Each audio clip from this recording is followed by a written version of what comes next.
আল্লাহ পাক কালামুল্লাহ শরীফের ভিতরে জানিয়ে দিলেন, আমি আল্লাহ পাক তোরা যখন আমার নামাজ আদায় করবি, আমি তোদের উপরে নামাজটাকে ফরজ করলাম, আমি তোদের উপর নামাজটাকে ফরজ করলাম। আকিমিস সালাত, তোরা নামাজটাকে কায়েম করবি। যখন তাকবীরে তাহরিমা বাঁধবি, দোয়া সানা পড়ার পর তোরা যখন আমার সামনে যখন দাঁড়িয়ে গিয়ে আলহামদুলিল্লাহি রাব্বিল আলামিন পড়বি, আমি আল্লাহ তোদের উপরে এত খুশি, এত রাজি হয়ে যাব, আমি আমার ফারিস্তাদের ডেকে দেখাবো, ফারিস্তারা দেখে নেই আমার বান্দা আমার প্রশংসা করতে ব্যস্ত। সমস্ত প্রশংসা সেই রব যিনি, এই ঠিক এই জায়গায় বক্তারা ভুল ব্যাখ্যা করে, তামাম পৃথিবীর মালিক। ঠিক এই জায়গাটায় বক্তারা ভুল ব্যাখ্যা করে। শুনুন, কোট করুন, আলাম আলাম আলামিন, আলহামদুলিল্লাহি রাব্বিল আলামিন। আলাম থেকে আলামিন এসেছে, এটা হচ্ছে গ্রামাটিক্যাল হিসাব। আলাম হচ্ছে এক বচন, আলামিন হচ্ছে বহু বচন। আলাম জগৎটাকে চার ভাগে ভাগ করা হয়েছে, লক্ষ্য করেন। আলামে আরওয়াহ দ্বিতীয় নম্বর, আলামে দুনিয়া পার্থিব জগৎ তৃতীয় নম্বর, আলামে বারজাখ, আর চতুর্থ নম্বর আলামে আখিরাহ। আমার আল্লাহ পাক কালামুল্লাহ শরীফের ভিতর থেকে যেভাবে মানুষকে উদ্ধৃতি দিয়ে জানিয়ে দিলেন, ও আমার মুসলমান ভাইরা শুনে রেখো, আমি আল্লাহ তামাম পৃথিবীর জমিনে যখন আমি তোমাকে বেষ্টন করেছি, না না, তার আগে আমি যখন তোমাকে 50,000 বছর আগে তোমাকে যেখানে সৃষ্টি করেছিলাম, ওই জায়গাটার নাম আলামে আরওয়াহ, অর্থাৎ রুহের জগৎ। ওখান থেকে যখন তোমাকে ট্রান্সফার করে তোমার মায়ের গর্ভে আনা হলো, ওই মায়ের গর্ভে আসার পর থেকে তুমি চলে এলে আলামে দুনিয়া। তারপর তুমি যখন পৃথিবীতে ভূমিষ্ঠ হলে, পৃথিবী থেকে বিদায় নিয়ে যখন তুমি কবরের মধ্যে চলে গেলে, ওই জায়গাটায় আমি আল্লাহ ঘোষণা দিয়ে দিলাম, ওই জায়গাটার নাম হলো আলামে বারজাখ। ও আমার ভাইজানেরা, আমার আল্লাহ পাক কবরের ভিতরে তোমাকে শুইয়ে রেখে দিলেন, ওখানে তোমাকে মালাকুল মাউত, ওখানে তোমাকে মুনকার নাকির ফেরেশতা এসে তোমার হিসাব নিকাশ নেওয়ার পরে তোমাকে যখন একটা দিক নির্দেশনা দেওয়া হবে, না না, ওখানে তোমাকে শেষ নয়, না না, ওখান থেকে তোমাকে ট্রান্সফার করা হবে, ওখান থেকে একদিনের জন্য কিয়ামতের দিন তোমাকে ওখান থেকে তোলা হবে এবং ওখান থেকে হিসাব নিকাশ করা হবে। মিজানের পাল্লায় তোমাকে নেকি এবং গুনাহটাকে মাফ করা হবে। তোমার ঠিকানা যেদিকে যাক না কেন, সেটি হলো আলামে বারজাখ, আলামে আখিরাহ। আল্লাহ পাক বলছেন, আমি এই চার জগতের মালিক, আমি আল্লাহ, চার জগতের মালিক। সংবিধানের মধ্যে তিনি কোট করছেন, আমি চার জগতের মালিক আল্লাহ। আচ্ছা বলেন, সমাজের ভিতরে এক শ্রেণীর মানুষ আছে যারা সাধারণ মানুষকে মৃত্যুর মুখে ঠেলে দিয়ে, যে ব্যক্তিটা মরে গেছে মরে গেছে মরে গেছে বলতে বলতে আমার রসুল পর্যন্ত গেছে না যাই, বলতে হবে, হ্যাঁ না বলতে হবে। রসুল মরে মাটির সঙ্গে মিশে গেছে, এই কথাটা বলেন, নাউজুবিল্লাহ বলবেন না, আস্তাগফিরুল্লাহ বলবেন না। আমার নবীর ব্যাপারে আল্লাহ কি সার্টিফিকেট দিচ্ছে জানেন? ওই সংবিধান, চলো সংবিধান খোলো, এই কোরআন তুমি বলো আমার নবীকে। আমার আল্লাহ পাক ওই কালামুল্লাহ শরীফের ভিতরে জানিয়ে দিলেন, ও তামাম পৃথিবীর বান্দা বান্দিরা, আমি আমার ব্যাপারে সার্টিফিকেট দিয়ে দিলাম, আলহামদুলিল্লাহি রাব্বিল আলামিন। সমস্ত প্রশংসা সেই রব যিনি কুল কায়নাতের মালিক। আমি আল্লাহ আমার নবীর ব্যাপারে যে সার্টিফিকেট দেব, সেই সার্টিফিকেটটা হলো, ওয়ামা আরসালনাকা ইল্লা রাহমাতাল লিল আলামিন। ও ভাইয়েরা, আল্লাহ পাক আমার নবীর ব্যাপারে সার্টিফিকেট দিতে গিয়ে বললেন, আমি আল্লাহ চার জগতের প্রভু, আমি আল্লাহ চার জগতের মালিক, আর আমি আমার রসুলকে এই চার জগতের প্রত্যেকটা জগৎ পরম্পরায় পরম্পরায় আমি আমার রসুলকে রহমত করে পাঠালাম। জোরে হবে না? আমার রসুল রূহের জগতে রহমত, দুনিয়ার জগতে রহমত, কবরের জগতে মা কুনতা হাজার রসুল। কি জন্য বলা হয়? রসুলকে দেখানো হবে এটা কে।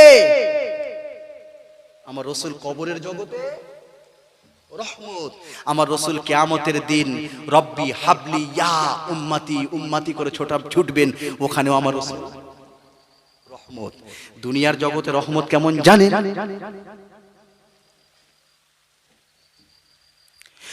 ও আমার নবী, আমার দিন দুনিয়ার বাদশাহ হাবিবুল্লাহ জনাবে মুহাম্মাদুর রাসূলুল্লাহ সাল্লাল্লাহু আলাইহি ওয়াসাল্লাম, যখন তিনি শিশু মুহাম্মদ একদিন তানার আম্মা জান দুধ মাতা হালিমাতুস সাদিয়ার কোলের একটা বাচ্চা দুধ ভাই আব্দুল্লাহ হাউ হাউ করে কেঁদে ফেললেন। আম্মা জান, আমার ছাগলের বাচ্চাটা বনের শত্রুরা, বনের জন্তু জানোয়াররা নিয়ে পালিয়ে গিয়েছেন, না না আমার ছাগলের বাচ্চাটা এনে দিতে হবে।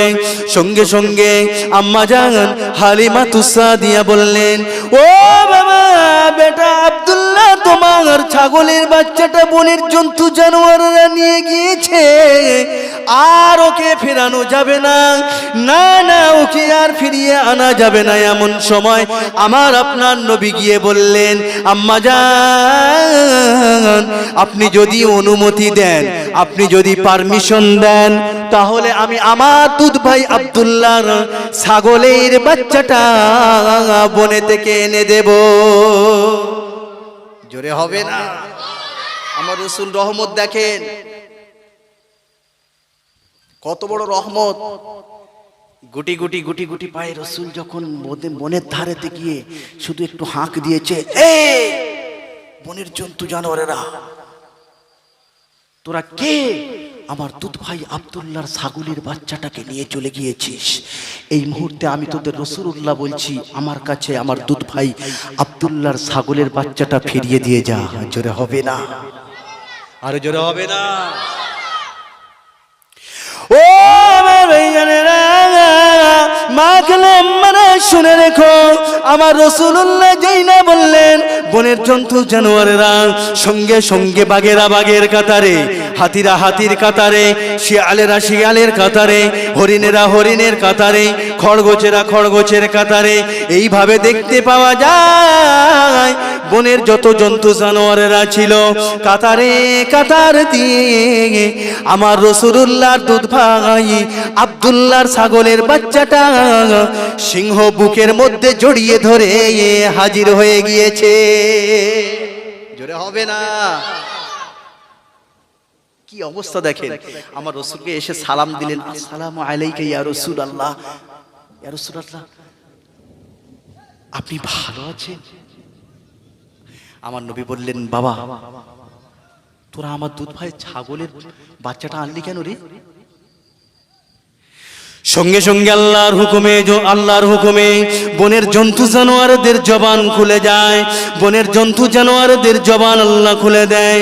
আল্লাহ পাকের হুকুমে বনের জন্তু জানোয়াররা আমার নবীর দিকে ইঙ্গিত করে বললেন, ইয়া রাসূলুল্লাহ, ইয়া হাবিবাল্লাহ, আমরা শুনেছি কুল কায়নাত নাকি আপনার জন্য সৃষ্টি, আপনি না এলে तमाम পৃথিবী সৃষ্টি হতো না। না না আপনার জন্য কুল কায়নাত সৃষ্টি, এমনকি আমরা বনের যত জন্তু জানোয়ারেরা রয়েছি আমার প্রত্যেক জন্তু জানোয়াররা নাকি আপনার জন্য সৃষ্টি। তাই আমরা খবর পেলাম আমাদের ইয়াসরিবের জমিনে নাকি দিন দুনিয়ার বাদশা হাবিবুল্লাহ জনাবে মুহাম্মাদুর রাসূলুল্লাহ এসেছে।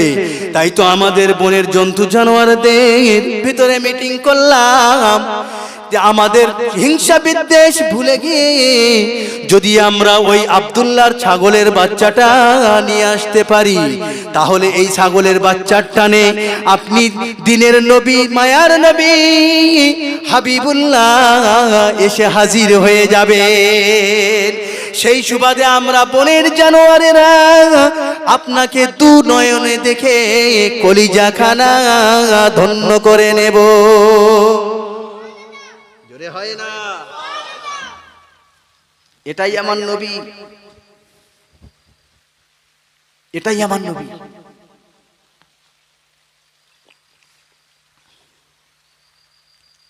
আমার নবী দুনিয়ার রহমত, কবরের রহমত, রুহের রহমত ছিলেন, কিয়ামতের দিনের রহমত হবেন, থাকবেন। ইন্না ওয়াদাল্লাহি হাক্কুন, আল্লাহ ওয়াদা করেছে, আল্লাহর ওয়াদা হক।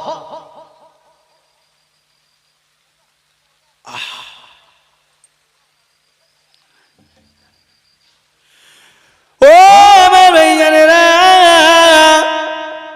আমার নবী দিন দুনিয়ার বাদশাহ চাচা আব্দুল মুত্তালিবের সঙ্গে গুটি গুটি গুটি গুটি গুটি গুটি পায়েতে ব্যবসার উদ্দেশ্যে বাজারে যখন রওনা দিয়েছে, প্রতিমধ্যে একটা বুহাইরা নামক পাত্রী দেখতে পায় ওই কাফেলার ভিতর থেকে একটা বাচ্চা, যে বাচ্চাটা হেঁটে আসার কারণে আল্লাহ পাকের আসমান থেকে আরশের ছায়া আমার নবীর উপরে দেওয়া হয়েছে। জোরে হবে না? এ কে নবী গো? যে নবীকে আমরা বলি আনা বাশারুম মিসলুকুম, নবী বলেছে, আল্লাহ পাক নবী দিয়ে বলিয়েছে যে আনা বাশারুম মিসলুকুম, হে নবী বলো আমি তোমাদের মতো মানুষ। আমরা এই আয়াতের পরিপ্রেক্ষিতে বলি রাসূল আমাদের মতো। নাউজুবিল্লাহ বলবে না? আমার রাসূল তখন ছোট, জানেন, গুটি গুটি পায়ে হেঁটে যাচ্ছে চাচা আবু তালিবের সঙ্গে। কোথায় যাচ্ছে? ব্যবসার উদ্দেশ্যে। একদিন যখন গুটি গুটি পায়েতে হেঁটে যাচ্ছে, বুহাইরা নামক পাদ্রী দেখতে পাচ্ছে কি আসমান থেকে আল্লাহ পাকের ছায়া আমার রাসূলুল্লাহর উপরে নিপতিত হচ্ছে। বুহাইরা নামক পাদ্রী তিনি তানার কিতাবে একবার নয় একাধিকবার পড়েছে যে শেষ নবী যখন আসবে, পথের কাঁকর পাথর বালুগুলো আমার রাসূলকে সালাম দেবে। জোরে হবে?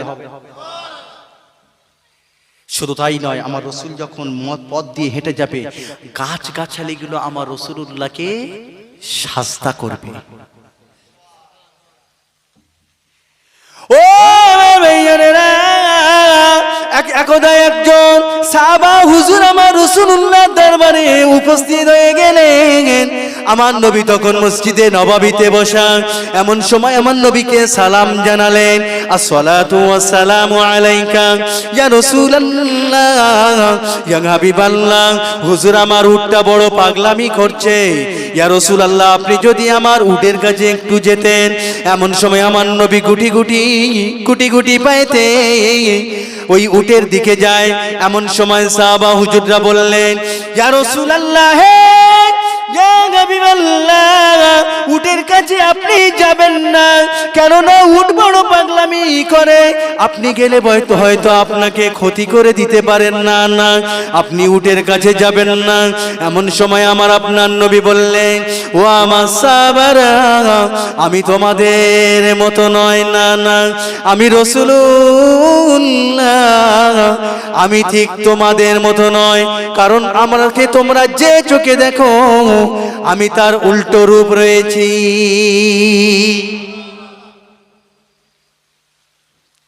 উটটা বাঁধা আছে, আমার রাসূলুল্লাহ গুটি গুটি পায়েতে যখন যাচ্ছেন, হাদিসটা শোনেন আপনারা, এই হাদিসটা সব সময় শুনেছেন। এই হাদিসটার আমি একটা নিগূঢ় রহস্য তুলে ধরব। আমার রাসূলুল্লাহ গুটি গুটি পায়েতে যখন গেলেন, তখন উটটা আমার রাসূলুল্লাহকে সাজদা করলেন। জোরে হবে না? আমার রাসূলুল্লাহকে কি করছে? সাজদা করছে। কে? উট। সাহাবা হুজুরা ধরেছে, ইয়া রাসূলুল্লাহ উট আপনাকে সাজদা করলো, আমরা কি পারি না আপনাকে সাজদা করতে? আমরা কি পারি না আপনাকে সাজদা করতে? আল্লাহর নবী বললেন, না, যদি সাজদা যদি করতে হয়, সাজদা যদি করতে হয়, আমি রাসূলুল্লাহ আমাকে নয়, আমার আল্লাহ পাকের পরে পুরুষের জন্য কাকে সাজদা করবে? তার পিতামাতাকে। কাকে বলেন? পিতামাতাকে। আর কাকে করবে? নারীদের জন্য তার স্বামীকে সাজদা করবে। শুধু আল্লাহ ব্যতীত কারোর উপরে সাজদা প্রযোজ্য নয়, তাই কারোর জন্য সাজদা অনুমতি নয়। আপনি বলতে পারেন, আমার আপনার নবী যে উটের কাছে গেলেন, উট পাগলামি করা বন্ধ করে দিল, এর রহস্য কি বলতে পারবেন? আমার নবী তো সাহাবা হুজুরদেরকে বলেছিলেন, আসহাবিকান নুজুম, আমি রাসূলুল্লাহ ঘোষণা করছি, আমার এক একটা সাহাবা হচ্ছে এক একটা তারকা, ইকতিদাইতুম ইহতিদাইতুম, তোমরা তাদেরকে ইক্তেদা করো, প্রত্যেকে তোমরা হেদায়েত পেয়ে যাবে। জোরে হবে না সুবহানাল্লাহ?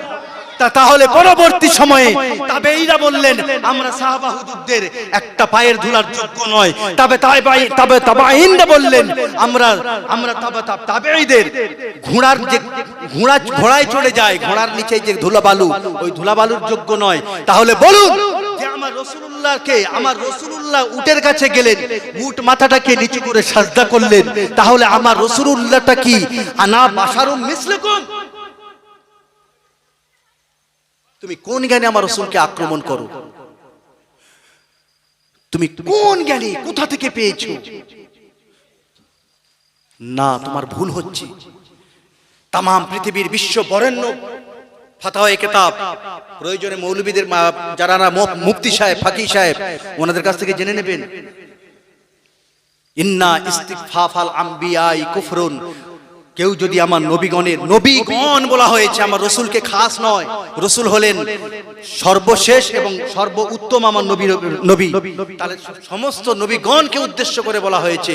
কেউ যদি নবীগণের শান মানকে খাটো করে বলে, একটা চুল মোবারককে একটা খাটো করে বলে, ইন্না ইস্তিগফাফাল আম্বিয়াই কুফরুন, যদি নবীগণের শান মানকে একটু ছোট করে কথা বলে, সে কি হবে? আচ্ছা, কেউ চুরি করলে তার কি বলে গো? জোরে বলেন। আচ্ছা, কেউ ডাকাতি করলে, কেউ কুফরি করলে, এইটা গুলিয়ে দিচ্ছেন। চুরি করলে হয় চোর, ডাকাতি করলে হয় ডাকাত, আর কুফরি করলে কাফের। এটা বলতে বড্ড লজ্জা লাগে না? না গো সোনা, রাসূলুল্লাহর ব্যাপারে যদি ছোট্ট নয় সুতো পরিমাণ কেউ ত্রুটি করে, খোদার কসম রাসূল বলছেন তার ভিতরে, রাসূলুল্লাহর হাদিস